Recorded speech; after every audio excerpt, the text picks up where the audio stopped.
Afternoon VC, Dave here. Installment in the Blue Note 1500 series project on deck today. My pleasure to present these two records, and that is A Date with Jimmy Smith, Volume 1, and Volume 1 there, and then we have also Volume 2. So Blue Notes 1547 and 1548. These were recorded in 2 sessions at Rudy Van Gelder's in February of 1957. Jimmy Smith was the hardest working man in jazz that year. A ton of releases in 1957.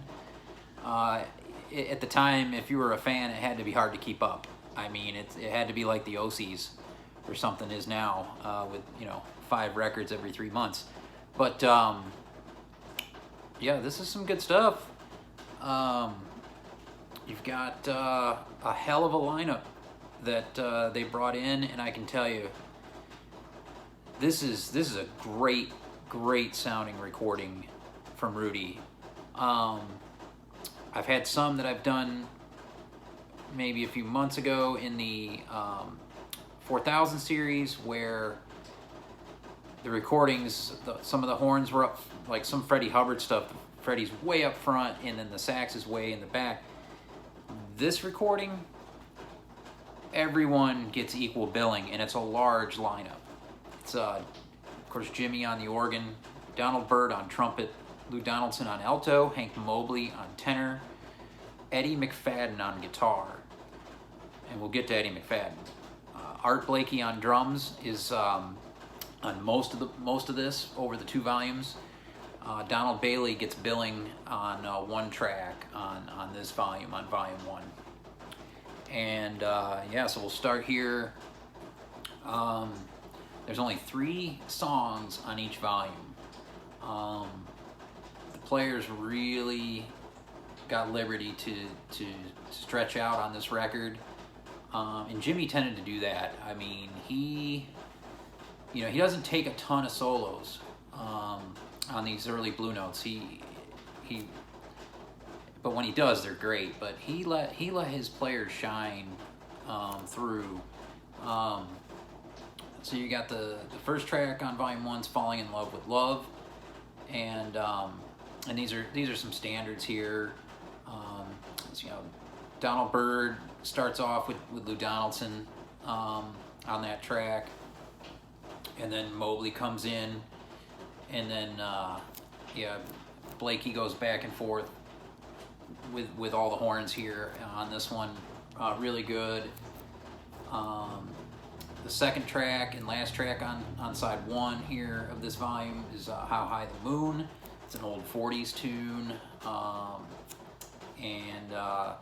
Donald Bailey's, this is the track that he's on, the only one, and it puts a different spin on the groove with that track. It's pretty cool. And then you move to the B-side, which is a sidelong piece, Funk's Oats, and it's a badass tune. Jimmy's most intense playing on Volume 1.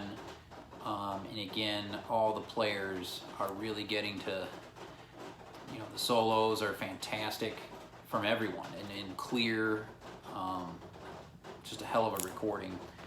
And then you move to Volume 2, again, only 3 songs.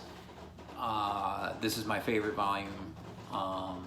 Starts with "I Let a Song Go Out of My Heart," which is a Duke Ellington tune. It's the entire side of side A on Volume 2. Best song on both volumes. Duke Ellington was just absolutely brilliant, and these players really bring that song its due.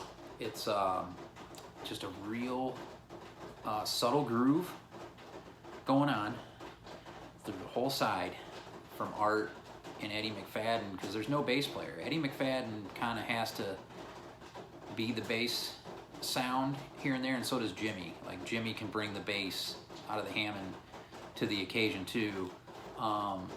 because the horn solos are so beautiful, so crisp. All have time to play as long as they need, because it's a whole side-long piece. Donald Byrd, Lou Donaldson, Hank Mobley, really, really killer on that song. It's absolutely fantastic. And then you move to the B-side on Volume 2. It starts with a very short ballad, and that's a good thing because it's a ballad and it's a real slow one. But you gotta remember, 1957, you had to have those kind of songs on these records to move numbers, to sell records. And no one sold more records than Jimmy Smith for Blue Note.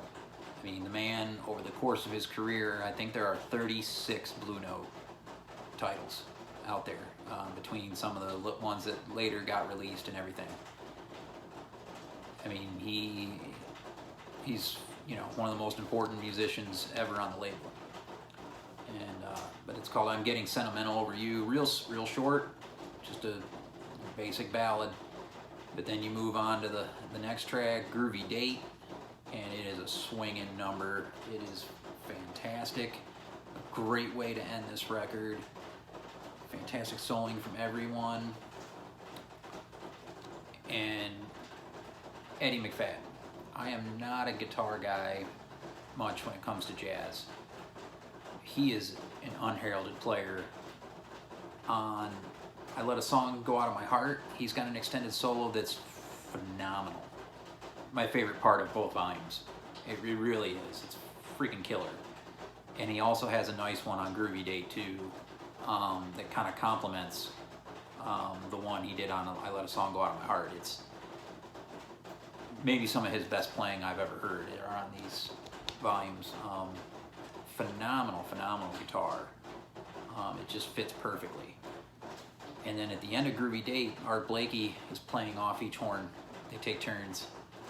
Really cool way to end the track. Real swinging number. Jimmy has some good solo time too on "Groovy Date," because it almost takes up the whole side, because that ballad is so short. But yeah, Volume 2, "Date with Jimmy Smith." Yeah, things were swinging back in '57 for Jimmy in this group. And of course, great things were obviously to come for all these musicians involved. Yeah, fantastic if you can find both volumes. I think my Volume 1 is a 70s White B pressing, which I need to upgrade. And then this one is a Liberty copy. So it's kind of a interesting deal where I got a nice Liberty stereo copy and 70s copy. But the thing that was cool about this one, it still has the original Liberty sleeve. These don't pop up much. I got a lot of Blue Notes, and rarely do I have the original Blue Note sleeve. So, and in this nice a shape. So very cool. Shows the other titles available on the label at that time. But yeah, these are still, Liberty's a later pressing, but great stuff here. Highly recommended. Again, Jimmy doesn't overpower with the organ. This is a great listen any time of day. Fantastic. But everybody's well out there. Peace.